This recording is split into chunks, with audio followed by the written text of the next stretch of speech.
हम आप सबसे भी ज्यादा तो नहीं कहते, हम खुद ही इतना कहाँ भजन कर पाते हैं जो आपको बोलेंगे, पर इतना तो हम आप सबसे निवेदन कर रहे हैं, प्रार्थना कर रहे हैं। भागवत जी आपके शहर में आई है, आपके क्षेत्र में आई है, तो इसलिए आई है कि आप सबको ये प्रेरणा दें, आप सबको ये जागृत करें कि आप सब भगवान के भक्ति से जुड़ो, भजन से जुड़ो। भगवान का प्रिय बनना है तो भक्ति करनी पड़ेगी। भगवान का प्रिय बनना है कि नहीं बनना, पहले ये बताओ, किस किस को बनना है? तो भगवान का प्रिय, अच्छा संसार का प्रिय बनना बहुत आसान है। संसार का प्रिय बनना कैसे बनोगे? महंगे महंगे कपड़ा जूता पहन जाओ, दुनिया वाले तुम्हारे आगे पीछे घूमो, अरे वाह बड़ा पैसा वाला। 2-4 गार्ड आगे पीछे रख लो, वो आगे पीछे हटो हटो हटो, श्रीमान जी पधार रहे हैं, महाराज जी पधार रहे हैं, बन जाएंगे दुनिया के प्रिय। भैया लगता बड़े ऊंचे खानदान के हैं, 2 आगे लोग चलते हैं, 2 पीछे चलते हैं, बड़ा नाम मान सम्मान है इनका, बड़ा नाम है। लेकिन भगवान का प्रिय बनना है, पहला तो भक्ति, दूसरा अपने कर्म अच्छे हो, कर्म बढ़िया होने चाहिए।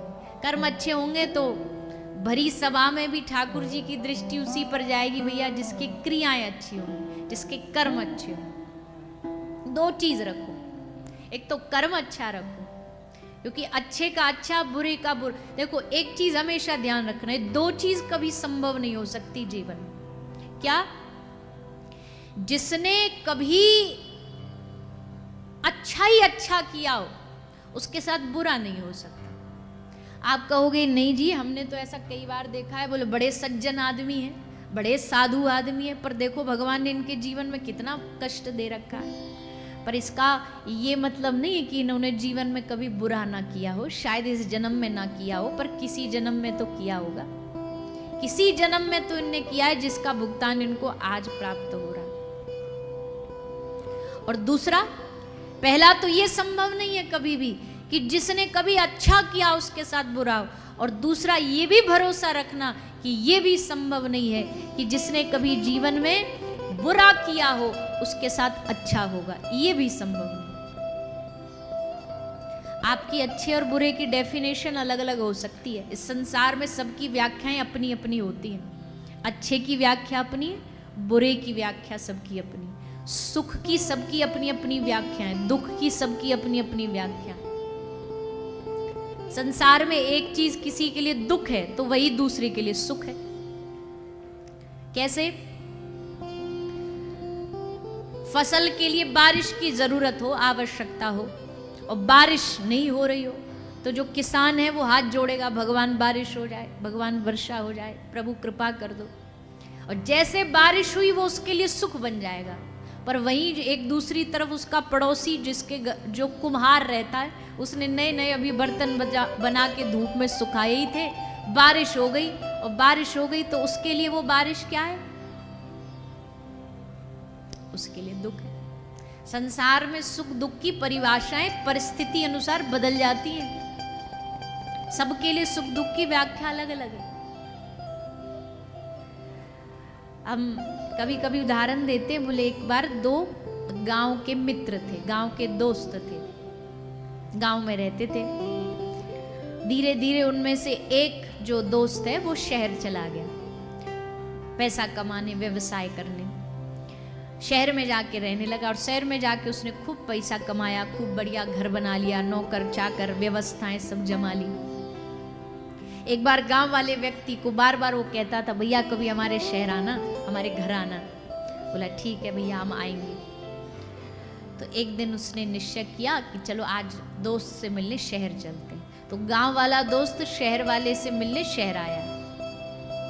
अब शहर वाले दोस्त ने अपनी पत्नी को बता दिया, देख हमारा दोस्त आ रहा है, एकदम बढ़िया खातिरदारी होनी चाहिए उसकी, कोई कमी ना हो जाए, बढ़िया भोजन बनाना, अच्छा रोज तो रोटी सब्जी दाल सब्जी बनाती है, बोलते आज इटालियन बनाओ, पिज़्ज़ा खिलाएंगे दोस्त को।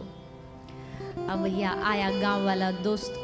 अब जैसे गांव वाला दोस्त आया, उसने कभी जिंदगी में पिज़्ज़ा खाया नहीं, और वही जिसने जिंदगी में पिज़्ज़ा ना खाया ना, उसके लिए पिज़्ज़ा का स्वरूप थोड़ा अब इशारे से ही समझ जाओ, थोड़ा अलग होता है। अब जैसे उसने देखा, देख करके वो बोला कि हमने तुम्हारे लिए बढ़िया आइटम बनवाया है। अब जैसे वो गांव वाले ने देखा, वो मुंह में डाला, वो इतना लंबा खींचे, और जैसे खींचे उसको देख करके बोला, अरे राम राम राम राम, ये खाना है, भोजन है कि अब चलो बोल ही देते हैं, भोजन है कि किसी बालक ने अपना और उसने बेचारे ने कभी देखा नहीं कि ये भी कुछ होता है। बोला हाँ अरे भैया ये क्या तुमने क्या बना के धर दिया, हमको ये सब नहीं बात, रोटी सब्जी। बोले चलो इसके लिए रोटी बना दो भैया, इनको नहीं बात, रोटी सब्जी बना दो। रोटी, अब रोटी बनाई तो बोले दोस्त के लिए बढ़िया रोटी बनाओ, ऐसी रोटी। अब शहरों की रोटी गांव की रोटी में बड़ा फर्क होता है। शहर की रोटी एकदम ऐसी छोटी छोटी सी, गोल गोल सी, हवा में फूंक में उड़ जाए ऐसी रोटी बनती है। अब उसने देखा, एक रोटी लाई घर की महिला, दूसरी रोटी लाई, दूसरी के बाद फिर कमर पे हाथ धर के बोलती और खाओगे? बोला और खाओगे?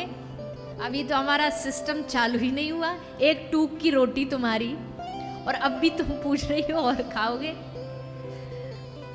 फिर सोचा, हमने तो सोचा था गांव में रहते थे कि इसके घर में बड़ा अच्छा, सब बेचारे ने पैसा वैसा कमा के बढ़िया सेट हो गए, पर इसके घर तो आटे तक की भी मारा मारी है, आटा भी पूरा नहीं है बेचारे घर में, कैसी अमीरी है।